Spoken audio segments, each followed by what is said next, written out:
আর কত যুদ্ধ, আর কত তর্ক, আর কত বিতর্ক, আর কত ছোট করা।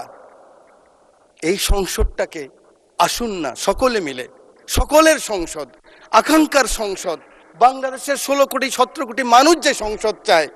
আমি এখানে যত কথাই বলি, আমি মনে করি আপনাকে ঘায়েল করেছি, আপনি মনে করেন আমাকে ঘায়েল করেছেন, কিন্তু বাংলার কৃষক, বাংলার শ্রমিক, বাংলার জেলে সে কিন্তু বোঝে আমার কথা সঠিক না আপনার কথা সঠিক।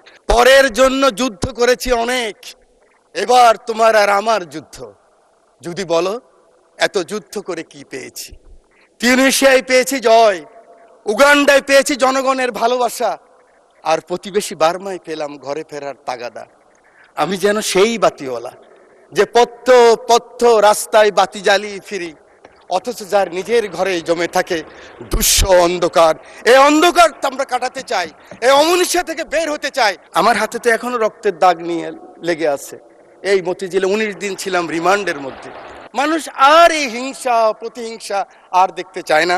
আমার মহাসচিব মহোদয় এখানে বসা আছেন, আমার মহাসচিব মহোদয়কে হেলমেট পরাই নিয়ে গেছি, নাম বলতে পারলাম না, একজন সেনাবাহিনীর প্রধানের সাথে মিটিং করার জন্য আজকের কৃষিমন্ত্রীর বাসায়। কারণ ওটা বেশি দিন নয়, 23 সালের কথা বলছি।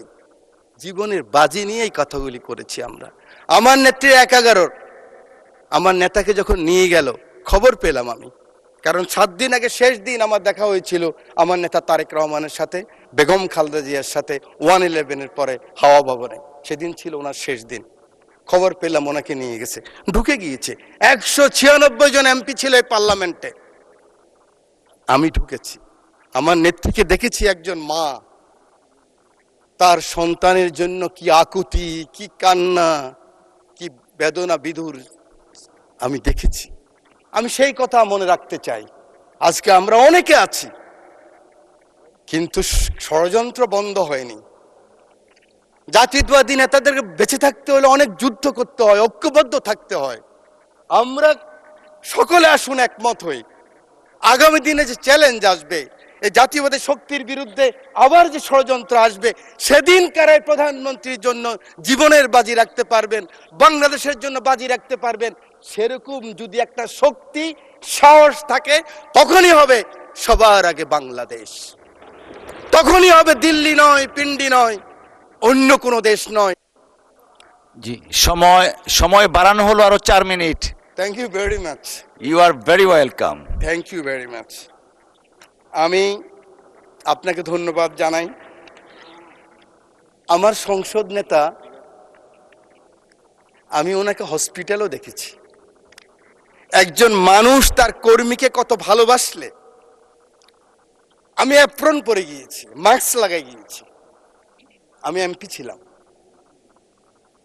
দেখে চিনে নাই। সেই ছবি আপনারা দেখেন, কিন্তু মাথার মধ্যে ব্যান্ডেজ লাগানো। আমি মাস্ক খুললাম, অবাক হয়ে গেলেন, আপনি কেন আসছেন? আমার চোখের পানি পড়ছে, আমি পিছিয়ে আসলাম। আমি বলতে চাই, এই চ্যালেঞ্জ আবার আসবে, ষড়যন্ত্র বন্ধ হয় নাই। আমরা কে কত বড় হব, কোথায় যাব, কি নিব, কি হব, সেটা বড় কথা নয়। বড় কথা হলো এই চ্যালেঞ্জ গ্রহণ করতে হবে। মাননীয় স্পিকার, আপনার মাধ্যমে পুরো হাউসকে জানাতে চাই, চিন্তা করেন তো, কথার সাথে বলতো জামাত শিবির, কথার সাথে বলতো জামাত বিএনপি, একসাথেই তো আমরা। আমার হাতে তো এখনো রক্তের দাগ নিয়ে লেগে আছে। এই মতিঝিলে 19 দিন ছিলাম রিমান্ডের মধ্যে। কেন আমরা ছোট করার চেষ্টা করতেছি? আমি বিশ্বাস করি আমার নেতা ছুটে গেলেন একটু আগে, আমার সেই ভাই এখন আছেন, আমার নেতা তারেক রহমান ছুটে গেলেন, ওখানে গেলেন, দেখলেন। সাথে সাথে আমি মনে করি আগামী দিনে রাজনীতির জন্য সংসদের বিরোধী দলের নেতা আপনিও ছুটে যাওয়া উচিত ছিল। আমি জানি না আমার কথা কিভাবে নেবেন, যে মাননীয় সংসদ নেতা, আমি শুনেছি, আমি উপস্থিত ছিলাম, কারণ ওনার পিছনে আমি ছিলাম, আপনি গিয়েছেন, উনি বলেছেন আপনার কিছু প্রয়োজন লাগলেও আমাকে বলবেন। এভাবেই রাজনীতিটাকে আমরা এগিয়ে নিতে হবে। বাংলাদেশের মানুষের আকাঙ্ক্ষা এই রাজনীতি। মানুষ আর এই হিংসা প্রতিহিংসা আর দেখতে চায় না। বক্তব্য আমি শেষ করছি। যাওয়ার আগে, দ্বিতীয় বিশ্বযুদ্ধের একজন সৈনিক, আমরা জানেন আমরা কিন্তু উইলস্টন যে চার্চিলের পক্ষে, মিত্রশক্তির পক্ষে যুদ্ধ করেছিলাম। এবং আমরা কিন্তু বাঙালিরা সবসময় এরকম ছিলাম। আমরা মুঘলের বিরুদ্ধে ইসাখা যুদ্ধ করেছে, ফরাজি আন্দোলন, ফকিরি আন্দোলন, এগুলিতে আমরাই করেছি। ইলা মিত্রের আন্দোলন আমরাই করেছি, তিতুমিরের বাঁশের কিল্লা আমরাই করেছি। এই সৈন্য গিয়েছিল, যুদ্ধ করেছে বিভিন্ন জায়গায়। মাননীয় স্পিকার, পরে আসছে বার্মায়। বার্মায় আসার পরে নিজের দেশের কথা মনে পড়েছে। দেশের কথা মনে করার পরে মনে করলো, এই বর্গী ওলন্দাজ ব্রিটিশরাই তো অত্যাচার করেছে, আবার তো সেই অবস্থাই হবে। তার স্ত্রীর কথাও মনে পড়েছে। তখন ঢাকায় কিন্তু লণ্ঠনের বাতি জ্বালতো।